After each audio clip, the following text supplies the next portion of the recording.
Twitter, WhatsApp ఇంకా social మీడియాలో boycott China product కొనొద్దు అని హ్యాష్ ట్యాగ్స్ ట్రెండింగ్లో ఉంటాయి.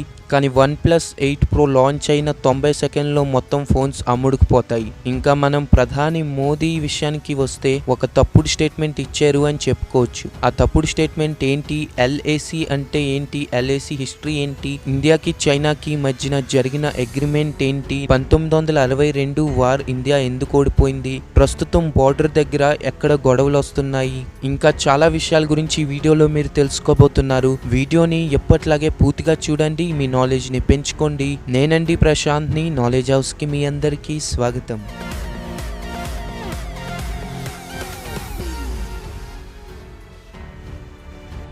ముందుగా ఒక విషయం నేను కన్ఫర్మ్ చేద్దాం అనుకుంటున్నాను. ఇండియాకి పాకిస్తాన్కి ఉన్నట్టు పక్కా బోర్డర్ ఇండియాకి చైనాకి లేదు. ఇండియాకి చైనాకి లైన్ ఆఫ్ యాక్చువల్ కంట్రోల్ అంటే LAC ఉంది. బోర్డర్ ఉంటే ఇటేపోలు అటేప్కి వెళ్ళకూడదు, అటేపోలు ఇటేప్కి రాకూడదు.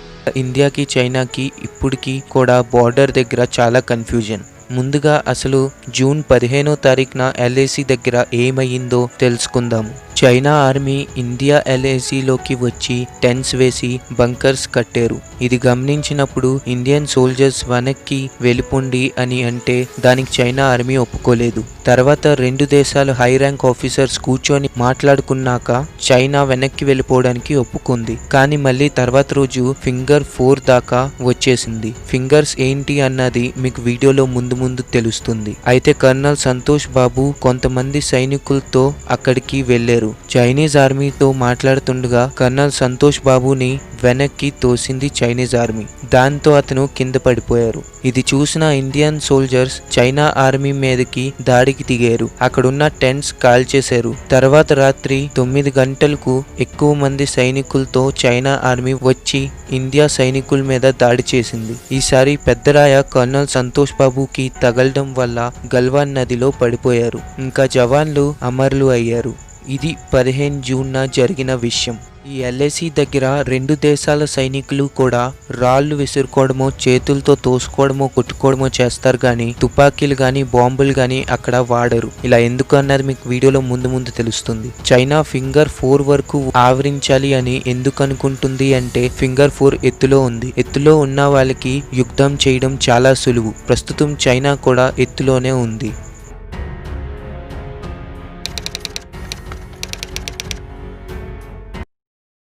ముందుగా LAC full form line of actual control. India China border length మొత్తం 3488 కిలోమీటర్లు ఉంది. అయితే ఈ బార్డర్ ని 3 సెక్టర్స్ గా డివైడ్ చేశారు. Western sector, middle sector, eastern sector. మీరు మ్యాప్ లో చూస్తున్నట్లు ఈ వెస్టర్న్ సెక్టర్ అన్నది లదాఖ్ కి చైనాకి మధ్యన ఉన్న బార్డర్. మిడిల్ సెక్టర్ హిమాచల్ ఇంకా ఉత్తరాఖండ్ కి చైనాకి మధ్య ఉన్న బార్డర్. ఈస్టర్న్ సెక్టర్ సిక్కిం ఇంకా అరుణాచల్ ప్రదేశ్ కి చైనాకి మధ్య ఉన్న బార్డర్. ఇప్పుడు history of LAC.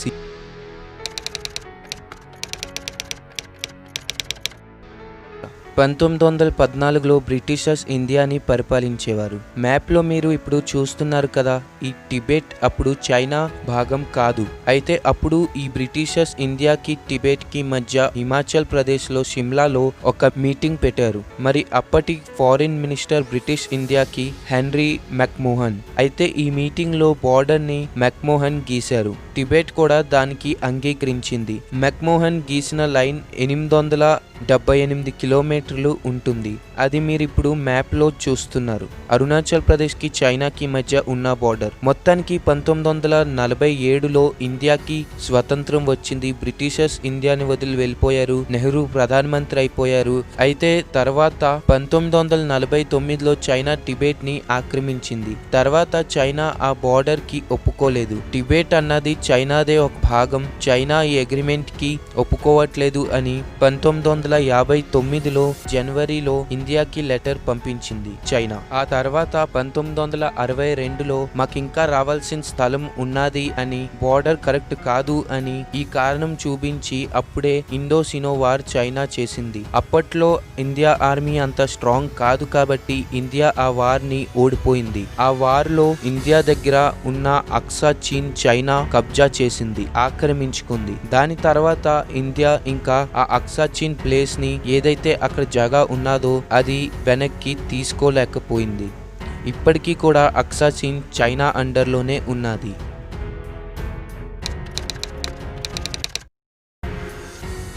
PV Narasimha Rao గారు ప్రధానమంత్రిగా ఉన్నప్పుడు ఇలా ఎంతకాలం గొడవలాడుకుంటాము అని లైన్ ఆఫ్ యాక్చువల్ కంట్రోల్ ని నిర్ణయించుకుందాము అని చైనాతో అగ్రిమెంట్ కి వచ్చారు. చైనా కూడా దానికి ఒప్పుకుంది. అలా చేయడం వల్ల అప్పట్లో చైనా దగ్గర ఏ స్థలం అయితే ఉందో చైనా దగ్గర ఉండిపోయింది, ఇండియా దగ్గర ఏ స్థలం అయితే ఉందో ఇండియా దగ్గర ఉండిపోయింది. మధ్యలో లైన్ ఆఫ్ యాక్చువల్ కంట్రోల్ వచ్చింది. ఇది ఇప్పుడు స్క్రీన్ మీద చూస్తున్నారు కదా. సెప్టెంబర్ 7, 1993లో ఈ అగ్రిమెంట్ జరిగింది. ఈ అగ్రిమెంట్ లో కొన్ని విషయాలు ఉన్నాయి. అవి ఏంటి అంటే ఎల్ఏసిని రెండు దేశాలు గౌరవించాలి, ఎల్ఏసి దగ్గర రెండు దేశాలు కూడా ఆర్మీని ఎక్కువగా ఉంచకూడదు, వెపన్స్ ఆ ఏరియాలో వాడకూడదు, అంటే గన్స్ ఇంకా తుపాకీలు ఇంకా హ్యాండ్ గ్రెనేడ్స్ లాంటివి ఆ స్థలంలో వాడకూడదు. ఒకవేళ ఎల్ఐసి దగ్గర ఏదైనా కన్ఫ్యూజన్ వచ్చి గొడవ వస్తే కూర్చొని మాట్లాడుకొని దానికి సొల్యూషన్ తీసుకోవాలి. రెండు దేశాలు కూర్చొని శాంతిపూర్వకంగా మాట్లాడుకోవాలని, ఒకవేళ 5,000 మంది కంటే ఎక్కువ మందిని బోర్డర్ దగ్గర ఆర్మీ ఒకవేళ ఉంచాలి అంటే 15 రోజుల ముందుగానే వేరే దేశానికి తెలియజేయాలి అని ఆ అగ్రిమెంట్ లో ఉన్నది. ఈ కారణం వల్లనే అక్కడ గన్స్ అవి కూడా వాడలేదు. ఆ 20 మంది ఆఫీసర్స్ ఎవరైతే అమరవీరులు అయ్యారో వాళ్ళని చైనా కొట్టి చంపేసింది. చైనా వాళ్ళని కూడా ఇండియా వాళ్ళు అలాగే కొడుతూనే గాయపరిచారు. చైనా ఇలా సరిహద్దు దాటి ఆర్మీ మన దేశంలోకి వచ్చి పెట్రోలింగ్ చేయడం లాంటివి ఇంకా టెంట్లు వేయడం లాంటివి చేస్తున్నాయి. ఇలాంటప్పుడు మన దేశ సైనికులు వాళ్ళ దేశ సైనికుల్ని చేతులతోనే ఆపుతారు, కానీ ఒకరినొకరు తుపాకీలతో కాల్చుకోవడం లాంటివి అక్కడ చెయ్యరు. నేనిందాక చెప్పిన అగ్రిమెంట్ కండిషన్స్ లో ఏ ఒక్క అగ్రిమెంట్ ని కూడా చైనా గత 2 నెలలుగా పట్టించుకోలేదు. దాదాపుగా అన్ని రూల్స్ ని అతిక్రమించింది. కానీ ఇప్పుడు ప్రాబ్లం ఎక్కడొస్తుంది అంటే చైనా ఈ ఎల్ఏసిని కూడా క్రాస్ చేసి ఇంకా 8 కిలోమీటర్లు ముందుకి వచ్చేస్తుంది. ఇప్పుడు మొత్తం మ్యాప్ లో ఏదైతే బోర్డర్ లోని గొడవ అవుతుందో ఆ చోటుని చూద్దాము. మొత్తం ఇండియాకి ఎల్ఏసి లద్దాఖ్ దగ్గర కొండలు ఉన్నాయి. మరి ఈ ఎత్తు కొండల్ని ఫింగర్స్ అంటారు. ఇవి మొత్తం 8 ఫింగర్స్ ఉన్నాయి. బోర్డర్ దగ్గర 8 ఫింగర్ ఈస్ట్ నుంచి వెస్ట్ కి అంటే తూర్పు నుంచి పడమరకి ఇండియా పెట్రోలింగ్ చెయ్యొచ్చు. కానీ ఇంకా చైనా సైనికులు 4th ఫింగర్ దాకా 4వ ఫింగర్ దాకా వచ్చేశారు. అది కూడా 10,000 సైనికుల్ని బోర్డర్ దగ్గర చైనా తయారుగా ఉంచుకుంది అన్న వార్తలు వినిపించాయి. వాస్తవానికి అక్సాయ్ చీన్ కాకుండా ఎల్ఏసి దాటి 8 కిలోమీటర్ల లోపలికి చైనా వచ్చేసింది. అంటే ఇంచుమించు పెంగాంగ్ లేక్ దాకా చైనా వచ్చేసింది. మన సైనికుల్ని ఇంకా అటువైపు వెళ్లకుండా రోడ్ కూడా బ్లాక్ చేసింది చైనా అని వార్తలు ఉన్నాయి. పెంగాంగ్ లేక్ కాకుండా గల్వాన్ ఘాటీలో కూడా కొన్ని చోటులు సైనికులకి యుద్ధాలు జరుగుతున్నాయి. సింపుల్ గా ఎగ్జాంపుల్ ఇవ్వాలి అంటే మీకు పొలం ఉన్నది. ఆ పొలంలోకి పక్కింటి వాడు వచ్చినప్పుడు మీకు తెలియదు. కొద్ది రోజులు అయ్యాక తెలిసినప్పుడు మీరు వెళ్ళిపోమన్నారు. మీ పక్కింటి వాడు నేను వెళ్ళను, నువ్వే వెళ్ళిపో, ఈ పొలం నాది అంటే ఎలా ఉంటుంది? చైనా కూడా ఇప్పుడు అదే చేస్తుంది. వాస్తవానికైతే మన సైనికులు ఫింగర్ 8 వరకు కూడా పెట్రోలింగ్ చేయడానికి వెళ్ళాలి. కానీ ఏమో సరైన ఆర్డర్స్ లేకపోవడం వల్లనో లేకపోతే ఏ కారణం వల్లనో ఫింగర్ 4 వరకే మన సైనికులు పెట్రోలింగ్ కి వెళ్ళేవారు. చైనా అలా నెమ్మదిగా వచ్చేసి ఇప్పుడు ఫింగర్ 4 దాకా ఆవరించేసుకుంది.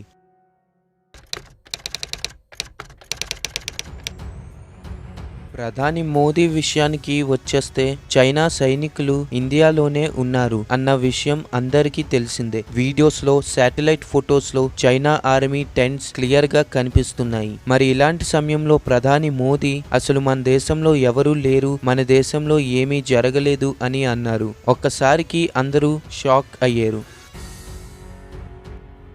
और प्रेजेंटेशन को भी देखा,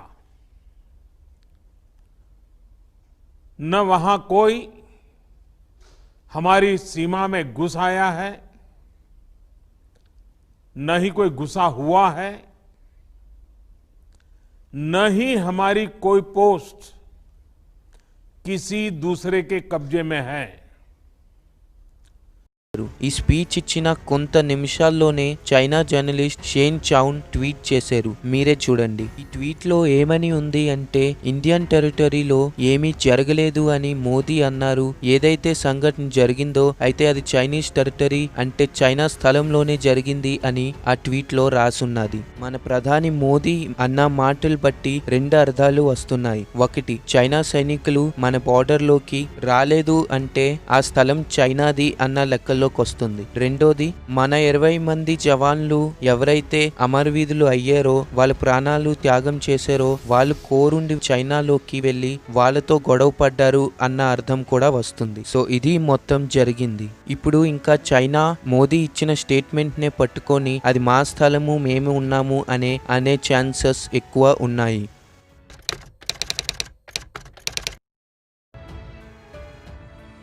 ఇంకపోతే నా ఒపీనియన్ ఈ విషయం మీద ఏంటి అంటే, చైనా ఆల్రెడీ అక్సా చీన్ని ఆవరించుకుంది.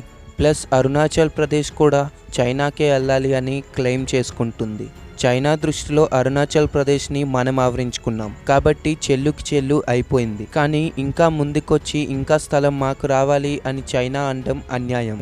ఇంకా మీడియా విషయానికి వచ్చేస్తే, మీరు హిందీ న్యూస్ ఛానల్స్ చూస్తే మీకే అర్థమవుతుంది. ఎకనామిక్ స్లో డౌన్ వచ్చి రేట్లు పెరిగిపోయినప్పుడు కూడా ఆర్బీఐది తప్పు, గవర్నమెంట్ ఇది కాదు అన్నది. ఇప్పుడేమో చైనీస్ ఆర్మీ మన స్థానంలోకి వచ్చేస్తే ఆర్మీది తప్పు, గవర్నమెంట్ ఇది కాదు అంటుంది. గవర్నమెంట్ కి ఎప్పుడైతే మీడియా సపోర్ట్ చేస్తుందో ఇలా गवर्नमेंट निर्लक्ष्यंगाने ఉంటుంది. ये सवाल उठाना कि चीनी सेना हमारे जमीन पर आ गई और हम सोते रहे, ये सरकार पर सवाल नहीं होता है, ये सेना पर ही सवाल होता है, क्योंकि पेट्रोलिंग की ड्यूटी सरकार की नहीं होती है, सेना की होती है. ఇంకా పోయి బాయ్కాట్ చైనా విషయానికి వస్తే, ట్విట్టర్లో నది హ్యాష్ట్యాగ్స్ ట్రెండింగ్లోనే ఉంటాయి. కానీ OnePlus 8 Pro వచ్చిన 90 సెకండ్లకి ఆ ఫోన్ మొత్తం అమ్ముడుకుపోయింది. టాప్ 5 మొబైల్స్లో టాప్ 4 మొబైల్స్ చైనా కంపెనీవే.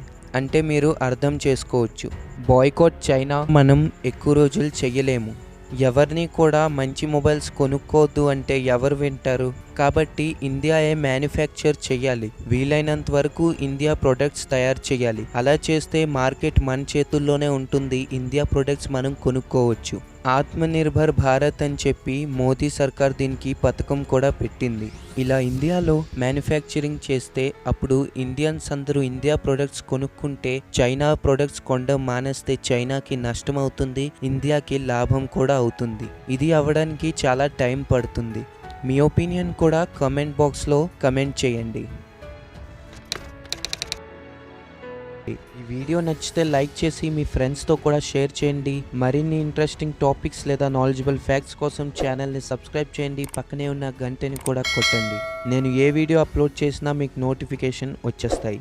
మరో వీడియోలో మళ్ళీ కలుద్దాము. అంతవరకు టేక్ కేర్. మీ బహుమూల్యమైన సమయాన్ని ఇచ్చినందుకు థ్యాంక్ యూ వెరీ మచ్.